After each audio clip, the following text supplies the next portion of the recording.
Hey everyone, welcome back to Make It Happen Mondays, where we talk about sales, business, entrepreneurship, personal growth, mental health, and everything in between with guests who I truly respect and I think make a positive impact on the world around us.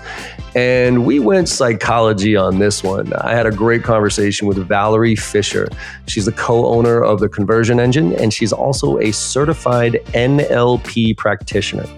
Now, you'll hear the context when we kick this thing off. I got introduced to Neuro-Linguistic Programming early in my sales career and was fascinated by it and leveraged it in a lot of ways to make better connections with people. So in this conversation with a true NLP certified practitioner, we dove into what is Neuro-Linguistic Programming, what's it based on, the psychology around it, and how to leverage it throughout the sales process, also in the marketing component of what we do, and the writing and copywriting of how we write emails and how we write our marketing materials. So we got very tactical in ways of simple things that you can do to increase your chances of connecting with as many people as possible with your message.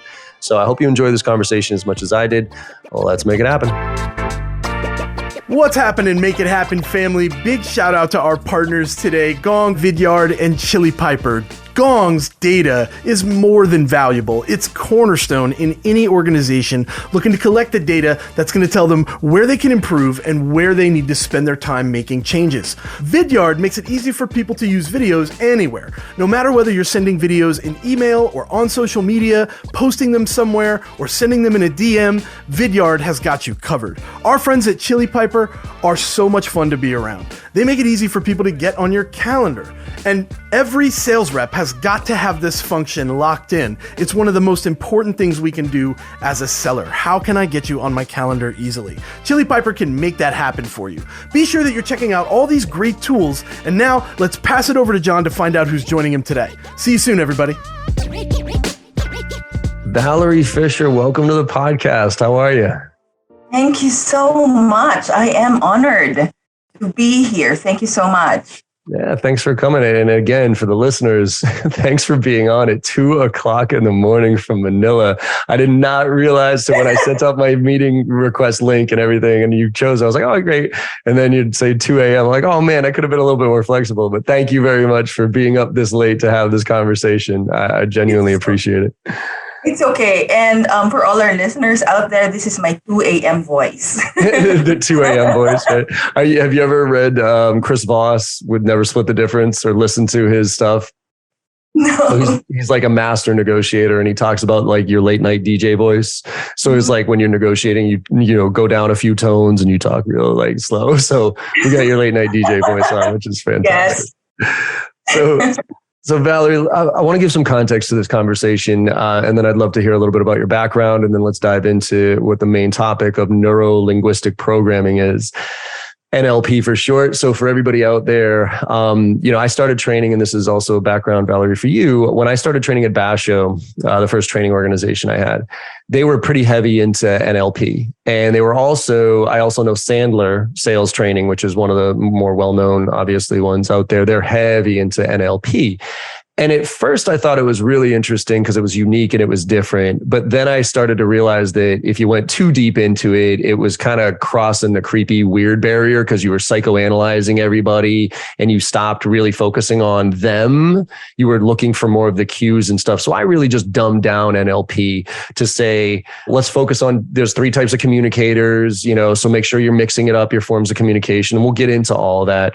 But what is your kind of definition of it, just to educate the audience? Because I think probably maybe 70% of the audience, or 20 to 30% of the audience maybe even knows what NLP is, and the rest don't. So could you educate us a little bit on what neuro-linguistic programming is, and then we'll get into how we apply it?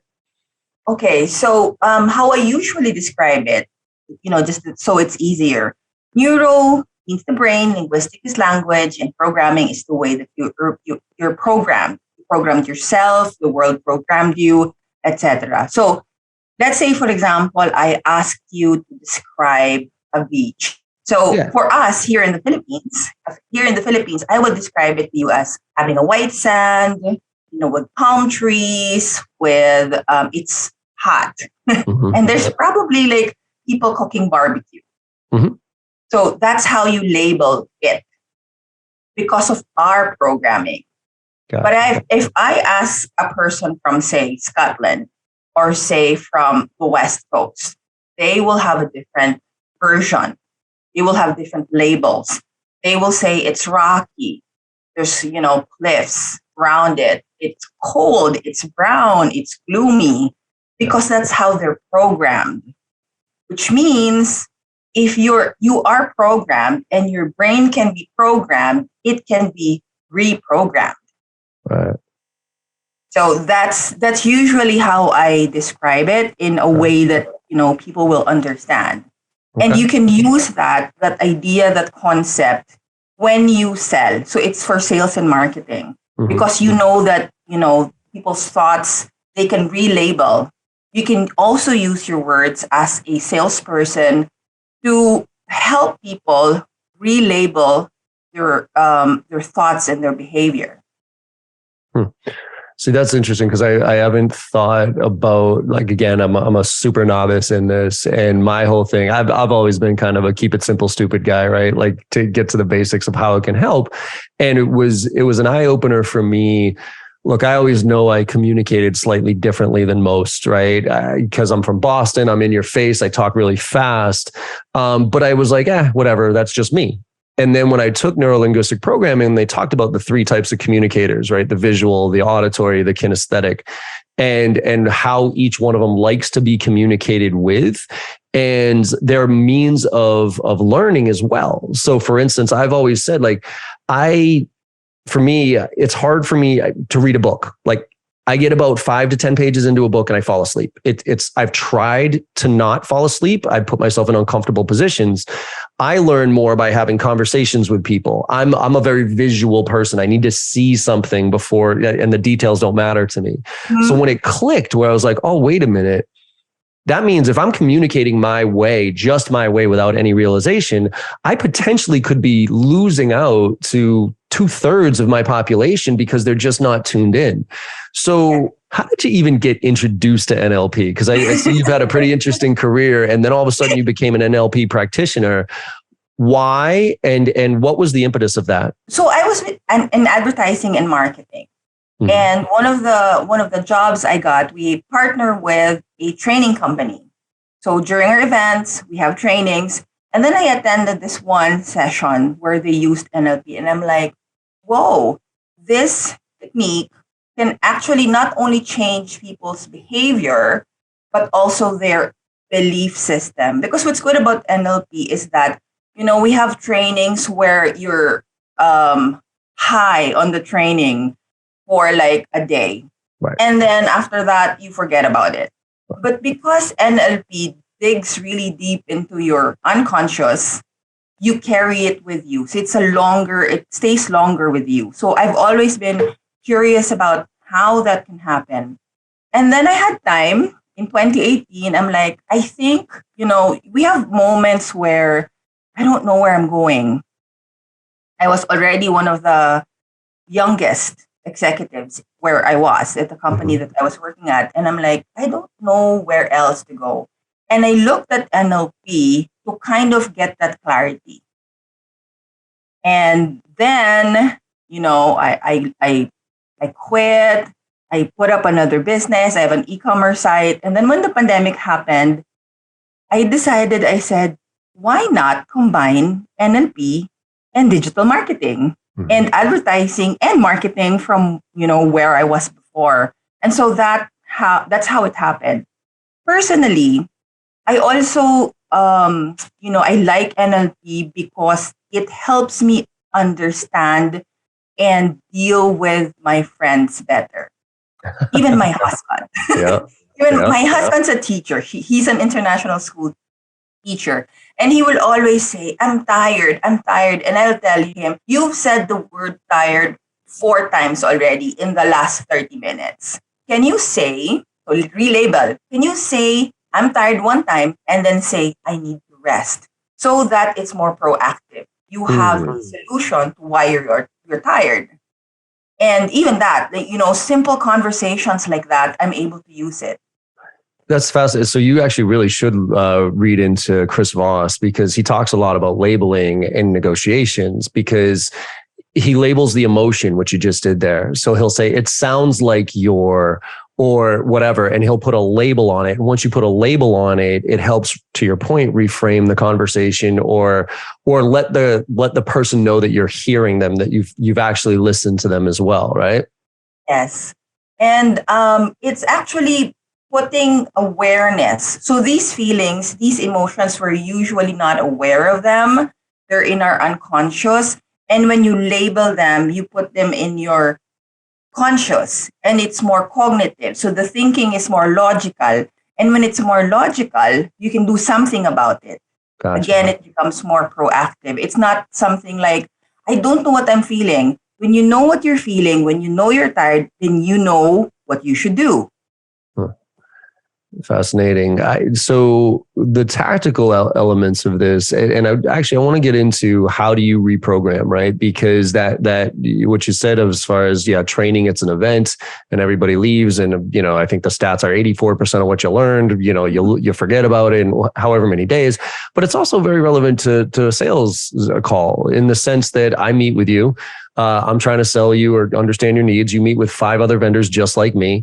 And so, you probably forgot 90% of what we talked about in that conversation. So how do you actually train NLP for people to recognize in themselves and label themselves, but then also train them how to leverage that in a conversation that isn't manipulative? Because I think the fine line that I have with a lot of this stuff, as far as the psychology components, is it's great when you can influence and you can open people's eyes up to something they might not have been paying attention to, but it's awful when you use it for manipulation. And so help me understand that a little bit. Say, for example, when you have a client, and then your client will say, you know what? Somebody told me it's expensive. Somebody told me it's expensive. You are managing objections. Mm-hmm. As an NLP practitioner, or, when a salesperson learns NLP, he or she will know about the metamodels. The metamodels, it's a series of questions.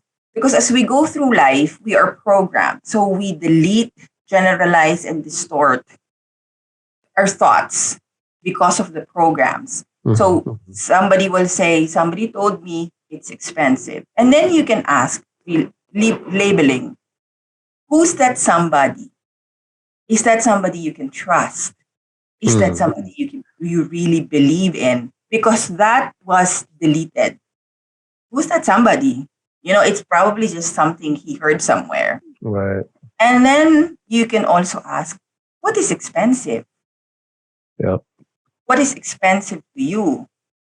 That has been probably distorted, because the expensive to them is, something that they don't find valuable, which means as a seller, you have to put more value into what you're offering, because the meta models will now tell you it's not the expense, it's the trust, because that your client trusts somebody else, and also the value of the product. So that's one thing when you're trained in NLP. And I don't think that, at least in the particular situation, it's manipulative. Right. It is really trying to understand, because marketing and sales is really trying to understand what your client's pain points are, what are the possibilities that they see for themselves.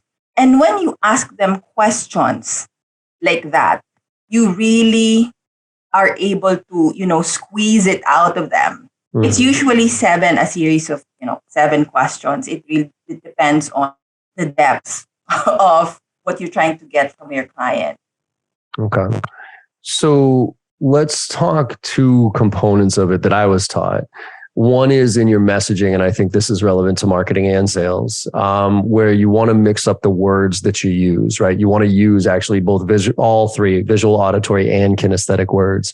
And so what was funny is when I was training, so at Basho, where I got trained on this, when we would come up with quote unquote elevator pitches, what the training was, we would try to get the reps to integrate one visual, one auditory, and one kinesthetic word in to that sentence, because you were trying to connect with as many people as possible, right? So when you gave it, you didn't know who the other person was. You couldn't kind of analyze them and get a feel. So you wanted to be, all right, I'm making sure I'm touching all three.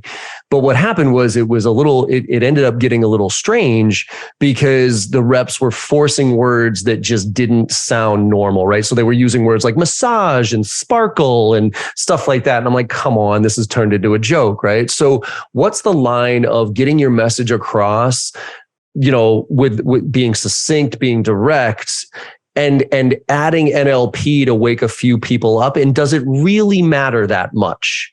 And just one more piece of context on that.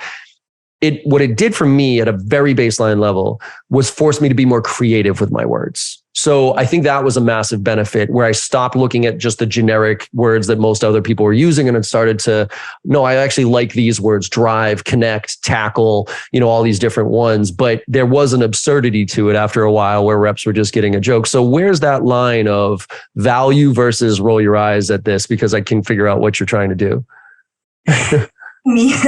Actually, to me, you don't sell to everyone. Right. So the advice that you should be selling to all visual, auditory, kinesthetic, it's a little bit misleading.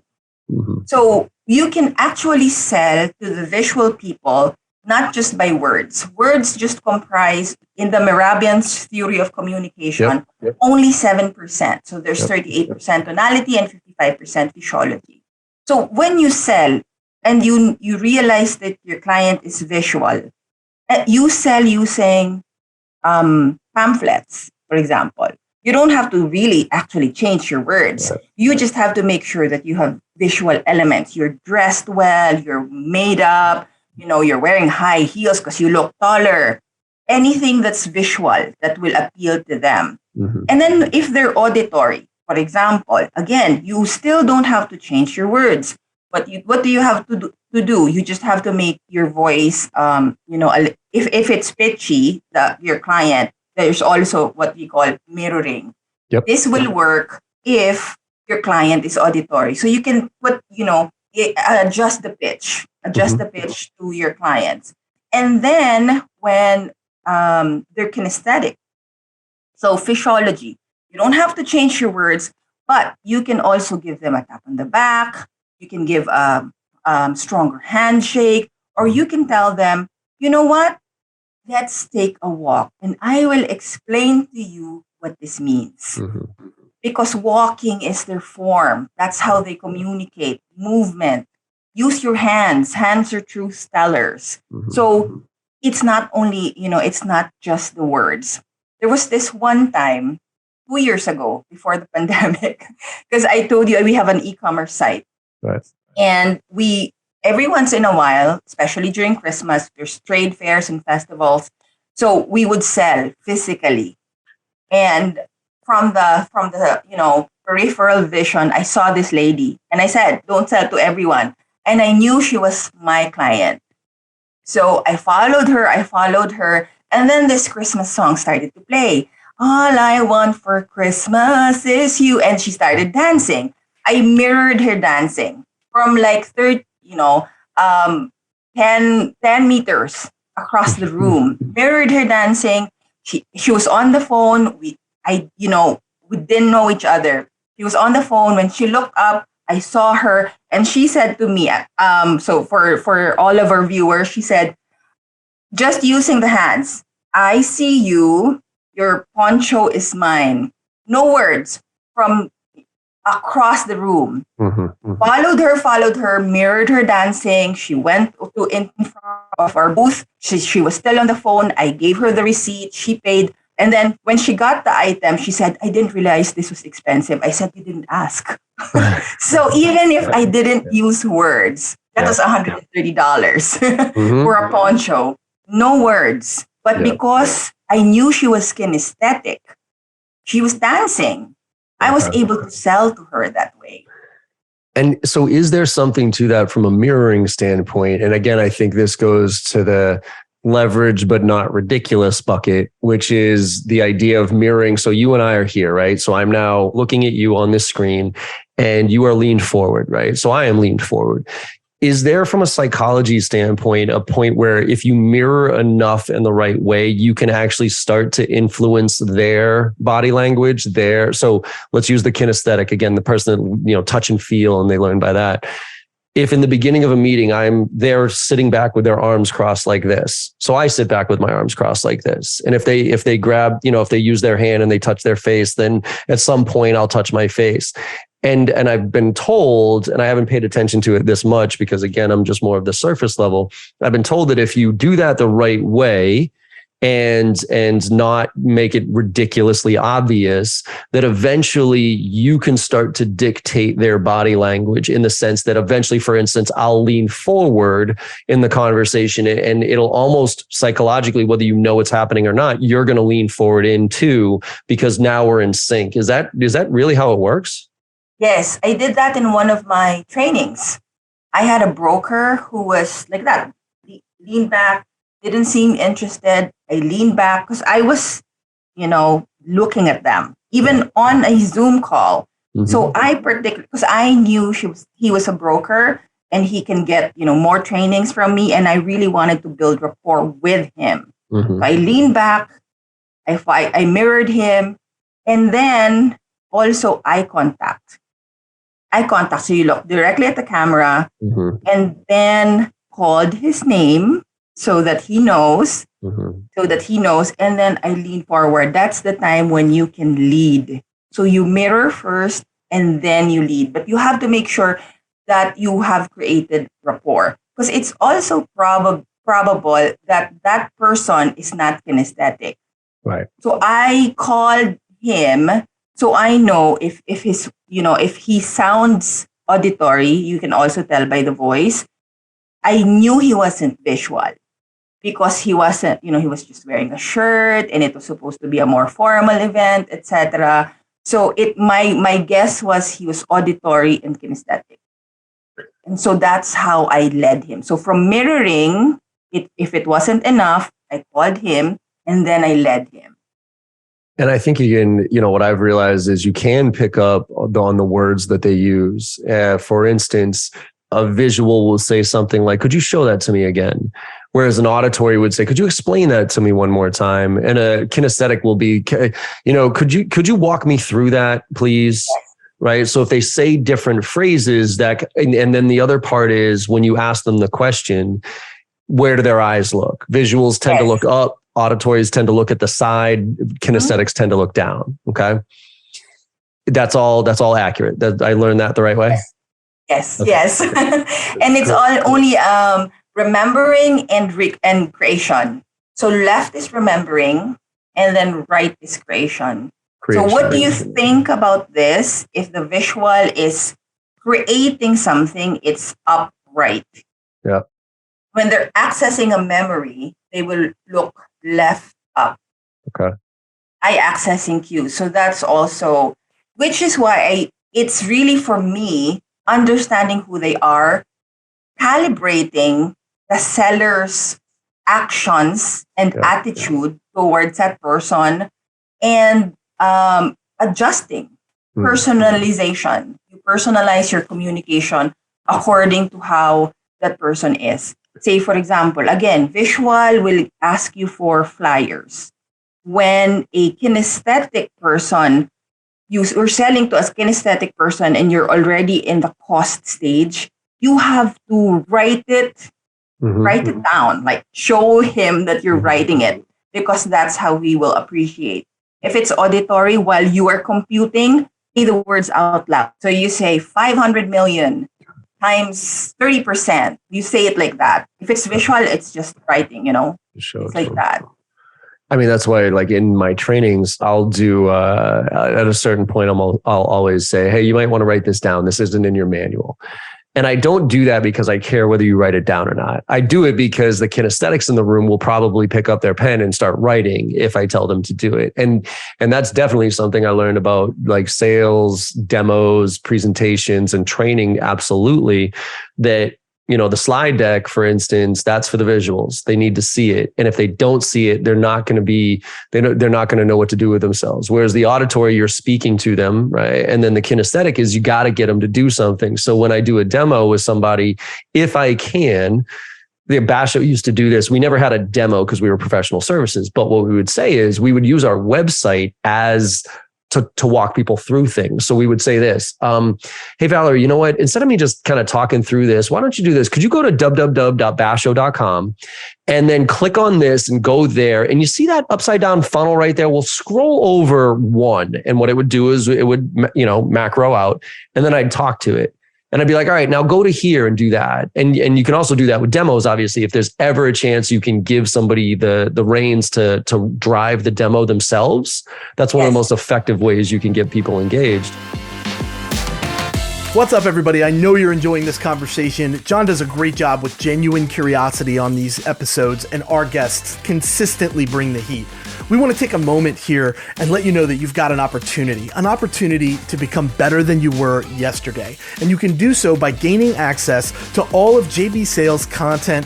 All of their training, tips, techniques, tactics, and takeaways can be yours for $1 a day. $365 for the year gets you annual access to everything, including our private Slack channel for members only, which you get access to all of us directly 100% of the time, 24 hours a day. And then at the same time, you're going to get access to our bi-weekly Ask Me Anything sessions where you can bring real deals to the table and get the help that you need where you need it. This is very, very important. Sales reps that invest in themselves are often found at the tops of their leaderboards. Join us today and get the help you need to become the seller that you deserve to be. That URL, one more time, is joinjbsales.com. Let's get back to the show with JB and our guest for this week. How much do you put into it, though, as far as, and where would you suggest sales professionals start learning about this? Because there's so much that a sales professional has to start, when they first start in sales, it's, I don't even know what I don't know right now. I got to figure out my product, my features, and then I got to learn my sales skills here. And I always felt like NLP was one of those things that was like, yeah, sure, that sounds cool, but I got too many things going on inside my head. And also, if I'm worried about psychoanalyzing you on this call and figuring out what type of communicator you are, I'm not really paying attention to your answers, to the questions that I want to ask you, right? So I'm not experienced enough. So when do you think it's important for a sales professional to be introduced to NLP and start taking it seriously? Because of where we are right now, and sellers have to learn how to sell online digitally, yep. I would say copywriting. Copywriting? Yes, I would say copywriting, because there's so many things, or content marketing even, there's so many things that can be applied, NLP techniques that can be applied to copywriting for sellers.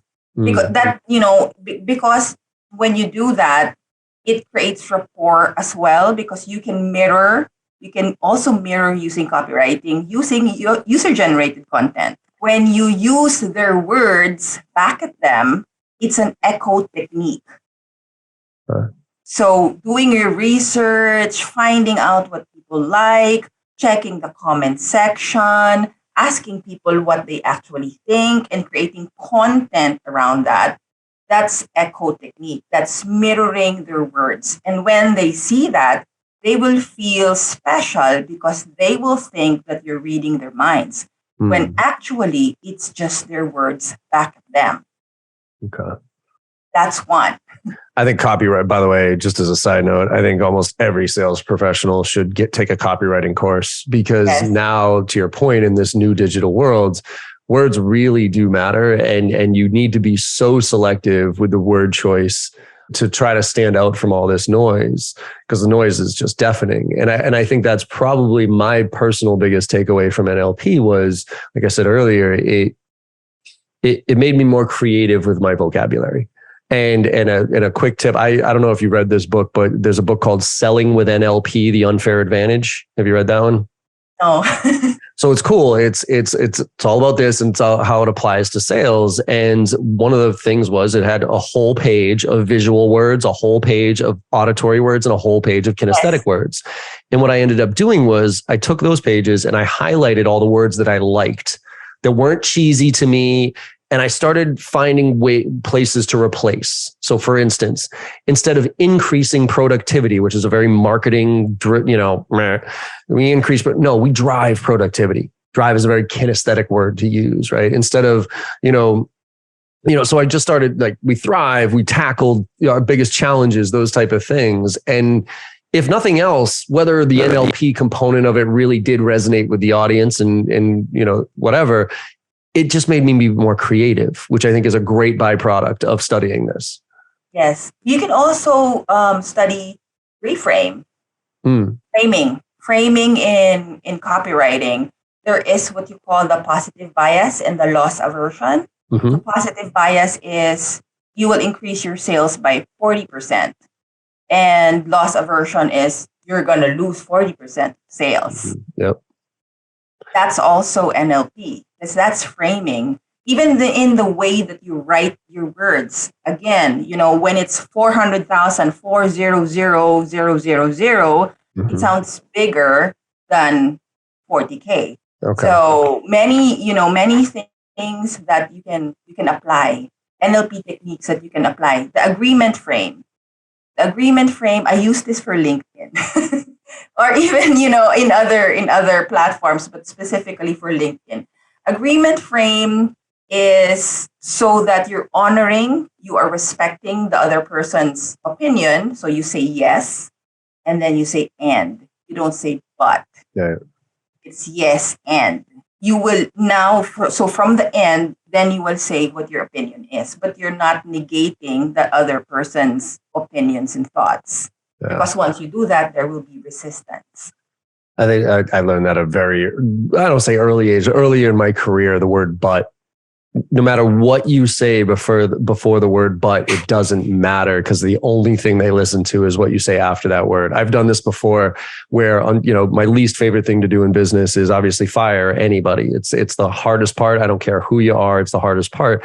And I'd be like, look, unfortunately today, Valerie, we're going to have to let you go, but, you're a great asset and those type of things. Or I'm sorry, flip it around. Hey, I absolutely love everything you're doing here, but, unfortunately, I think this, and go from there. No matter how many accolades you gave the person beforehand, none of it matters because as soon as you say that word, but, it's all erased basically.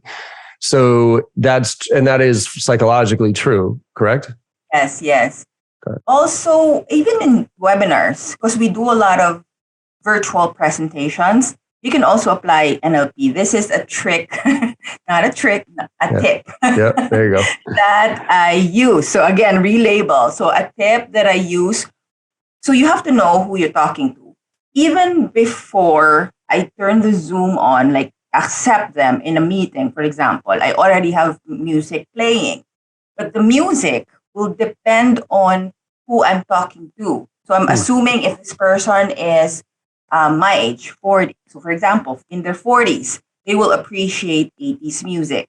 Mm-hmm. So I'm already priming them even before we start the conversation because they're hearing music that they like. That's from their childhood or from when their teenage years. So that's called anchoring. It's priming them, your customer, anchoring on something that they like.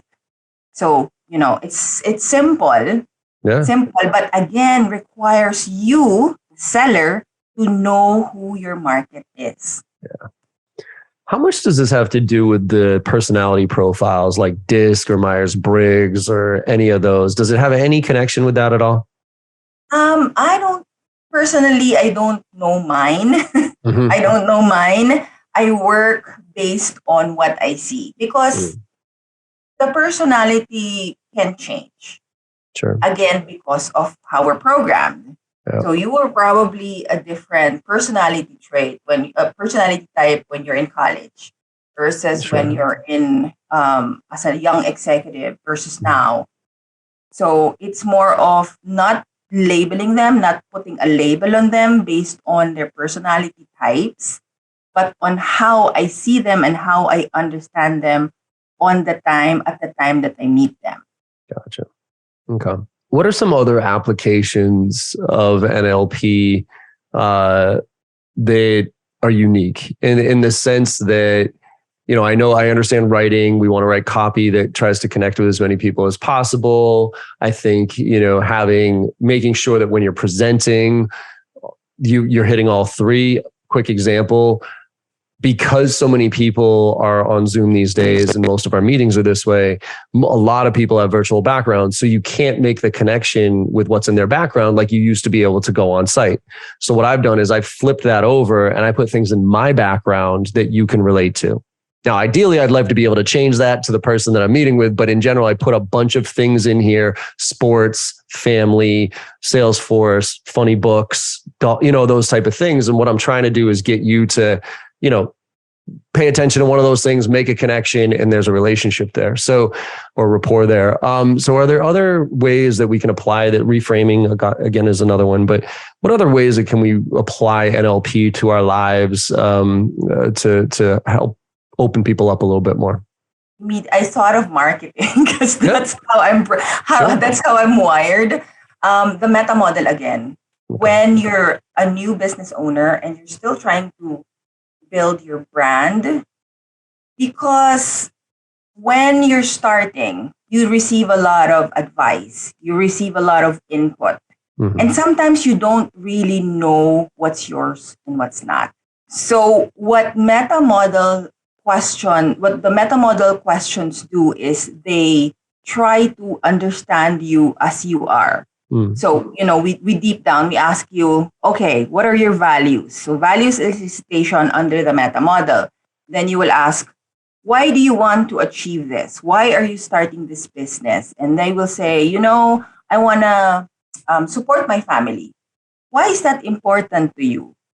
Supporting my family because we've always been poor. Okay, so why is it important for you not to be poor anymore?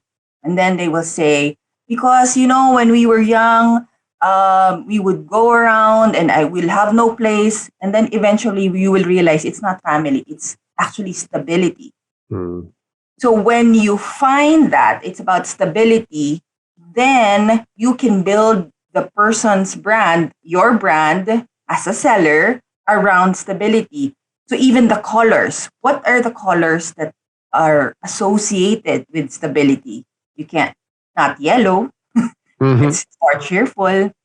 And even your logo, you can't do cursive because that's not stability. You try to understand even from the personal brand. So even before you go out there and sell, because NLP, the communication part of it is also internal.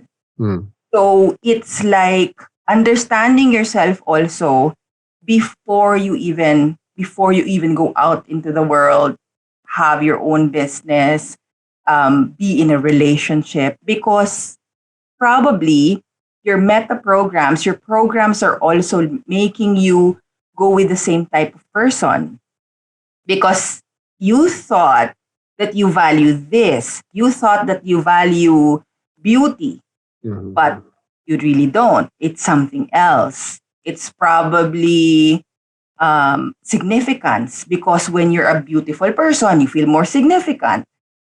It's different. So the meta questions, the meta model will identify that. See, now I understand a lot better the Sandler sales training, because almost everything they do is based off of NLP, it sounds like, because they do reverse questioning. So for instance, when somebody asks you a question, you reframe it, you ask it back to them basically so that they can then they talk about the pain funnel, the first layer of pain, second layer of pain, third layer of pain. First layer is usually something very basic. Oh, all right, so I'll ask you, why do you want training? Oh, we need to hit our numbers. We're missing our quota. It's like, okay, well, why is that important? Well, because, we got this funding coming up. And if we're not at this level, then we won't get the evaluation. Okay, well, what does that mean to you personally? Well, if I don't, then it's going to, so it digs down to that personal level that you can then grab onto and build back up from, right? And is that pretty much the concept, is that you want to get down to that core belief, that label, whatever it is, And so unpack it to the core element and then build up on it using that as the linchpin for the conversation to lean into. You're exactly correct. When you find your values, you find your purpose, you find your why, so you know what that is. Yep. You can't change that. The how, the who, the where, the when, it can change. Yep. It can change, but your why is your core. And like what Simon Sinek says, when you find your why, your tribe will find you. So it's not a hard sell because I come from my core. I come from my own values. Right. And people will see that and they will resonate with your message, with your values, with your why, and then they will come to you. I always say I don't really sell. I let my branding sell for me. Yeah. I let my branding sell for me because that is strong. The values are strong. Yeah, I mean, I think that it goes back to, you're not for everybody, right? Yes. None of us are for everybody, but we are for the right people. And so be that person that you want to attract. And values go a long way with that. Because I always say, if you and I have similar core values, then we can debate about certain things, but we'll usually walk away agreeing on some fundamental thing. Whereas if we don't have the same core values, we're just going to argue, and you're not going to change my mind, and I won't change yours. But if I can understand where your value system comes from and what your values are, I might be able to find a common ground with you on at least maybe one or two of them, which I think is better than nothing. So yes, and we will find sometimes that at the end of the day, we all want the same things. It's just in different forms. It's just in different ways to get it. No, and also different priorities too. You know what I mean? Like family might be extremely important to somebody, whereas it might not be important to somebody else. And it's also, to your point, of stages of life too. In my 20s, I was a lot different than I am now. So I think it evolves. I don't think your core values should change all that much. I think you need to work on reprioritizing every once in a while, but I think your core values should ultimately be your core values. But I think it's important to reassess them on a relatively consistent basis to make sure you're living them, and also document them so that you are reminded of them. And I think that dictates, we call it the decision stack. So once you have your why, your values, and your vision and priorities, that's your decision stack. So now every decision you make, you marry it up to those why, values, and vision. And if it aligns with it, fantastic, let's do it. If it doesn't, you might want to think about another option. Yes. And in digital marketing, that also becomes your content. Oh, absolutely. Content pillars, values. You talk about, like me, I talk about courage. I talk about learning. I talk about excellence. Those are my content pillars. Awesome. Well, and this was a real interesting conversation. And in the interest of time, is there anything else that we missed that we should have talked about as it relates to NLP? There's a lot to talk about. I know it goes super deep, but it's super deep. Yes. For that kind of mid-level understanding of it, is there any other highlights that would be worth following up and learning more about? You can use NLP in different kinds of selling. People will say, it's only for face-to-face because you can see them and then you can mirror them and then, all of these eye access cues. But you can take NLP in whatever type of selling that you do. Whether it's digital. In digital, I use it for copywriting. Yep. I use it for my website. I use it for when I create authority. I use it for many things on the digital space. I also use it, like I said, in webinars and presentations, sales presentations, music when they're auditory. Hand movements when they're kinesthetic, and also face-to-face, even on presentations when you sell on the stage. You do the power stance. So the power stance is like the Superman, the Superman pose, so that you feel more confident. Yeah. So it's applicable in many, many platforms, in many, many stages. So if you're interested, you really should look up Neuro-Linguistic Programming. Yeah, absolutely. And I think, the book suggestion I have for the audience, and I'd love to hear some of yours, is, again, it's called Selling with NLP, The Unfair Advantage. Because if you can figure out, the whole concept there is, if I can figure out what type of communicator you are and adjust towards you, you're going to feel more comfortable with me than somebody else who is not paying attention to that. So is there other resources that you would point to, or books that you would suggest the audience take a look at if they are interested in the topic? Well, we have an NLP Master Summit. I'm speaking. Nice. Yes, I'm speaking at the NLP Master Summit soon. I'm also speaking at the NLP Global Summit. It's sometime in September. I can comment on the podcast episode on the dates, because they're still to be announced. What I do, though, because I'm already a certified practitioner, is I combine it with other books and other resources. Okay. So like I said, Start With Why by Simon Sinek, because it's the values. So the values and the metamodel, kind of the same. Influence, the book Influence. Love that one. And also, yes, the War of Art. I don't know if it's here, but it's also about having the courage to accept who you are and show people what that is. So it's like, a combination of different things. Because like you said, if it's just NLP, you will hold on to it like it's your last chance to sell. Right. So combine it, experiment and explore with other types of psychology or other types of communication. Yeah.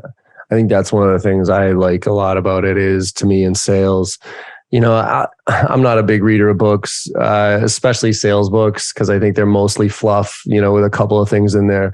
But the psychology books, those are the ones I'm like influenced by Robert Cialdini and NLP stuff. Those are the ones I'm interested in, because what I've realized is, sales techniques, those come and go. Okay. But what doesn't change is human behavior, and how and why we make decisions and how we connect with people.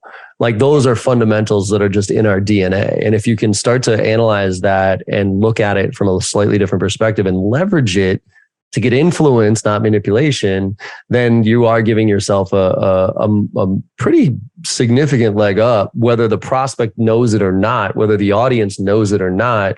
They're going to feel more connected to you than the other person that's not paying attention to that. So in a world of today where every little thing matters and we're looking for even the slightest advantage, I think NLP is something. If you're a sales rep out there listening to this right now and you think you're top of your game and you're pretty good, but you've never heard of NLP, this is something to tackle. Even if I also think if you're a younger sales professional, this will give you that, don't go too deep into it. Don't get too psychoanalytical about this, but understand it and start to learn and integrate it into your process. And I think you might not know the direct impact, but it'll have an impact whether you know it or not. Right? Yes. And it's also not in sales. It can also apply in your personal life. Yeah. So, you get ROI immediately. Yeah, absolutely. Right. Exactly. Well, I think that's what I love about sales. I think almost everything in sales can be applied to your personal life, right? Negotiations and everything else. So I always say that sales is more of a mentality than it is a job, right? Because everybody's in sales. If you interview for a job, you're selling yourself. If you're trying to get a promotion, you're selling ideas internally, right? Regardless. And so once you start looking at it that way, you can start to have some fun with it and practice everywhere you go. So yes. Sales is also energy. Oh, totally. Oh, that's a whole nother conversation. Yes. Yeah. Whole nother conversation about energy management and everything else. So, perfect. Cool. Well, Valerie, where can people find out more about what you're doing and what you're working on these days? Yes. So please connect with me on LinkedIn, Valerie Fischer on LinkedIn. I have also a website, a newly renovated, reconstructed website. It's Valerie, VALERIEP, Fischer, FISCHER.net. Perfect. Awesome. Well, hopefully everybody goes checks that out, and I'd be interested to maybe chat with you after the NLP Summit coming up, just to see what that was all about and what you learned there. But thanks so much for coming on, Valerie, and thanks again for being up at 2:00 in the morning for this one. Thank you so much for having me. I'm looking forward to listening to the podcast and sharing it with my network. Thank you so much. Perfect. Thank you. And everybody, I hope you enjoyed the conversation as much as I did and got something out of this that'll make you think a little differently and maybe explore NLP to add that tool to the tool belt there for you. It does make a difference. I was an early experimenter with it, and now I'm learning more and more the impact that it can have on people and your results. So thank you all for listening. And like I always say, go out there and make somebody smile today, because no matter how bad your day is going or you think it's going, if you go out there and make somebody smile today, you know you had a good day. And the world needs a lot more of that right now. So thank you very much for listening, and I will see you on the other side. Thank you so much for your time today and listening to the podcast. I hope you enjoyed the conversation as much as I did. With your support and our incredible guests, we're one of the top sales podcasts in the industry with over 1 million downloads, and I can't thank you enough. To keep the momentum going, if you could go to your favorite podcast platform and leave us a 5-star review, I would greatly appreciate it. In return, I will answer any question that you have on Instagram. Hit me up there at John M as in Michael Barrows with a video question or a DM, and I will get right back to you, I promise. And last but not least, if you're looking for training, I'm adjusting my training approach this year, and I'm actually going to be delivering training to the masses. I'll be delivering live training the first and second week of every single month, with our 2 marquee courses, Filling the Funnel and Driving to Close, to anybody who wants to join. And it includes membership in our on-demand platform with weekly AMAs. So you can go to jbarrows.com/open to check out the details. Thanks again, and have a great day.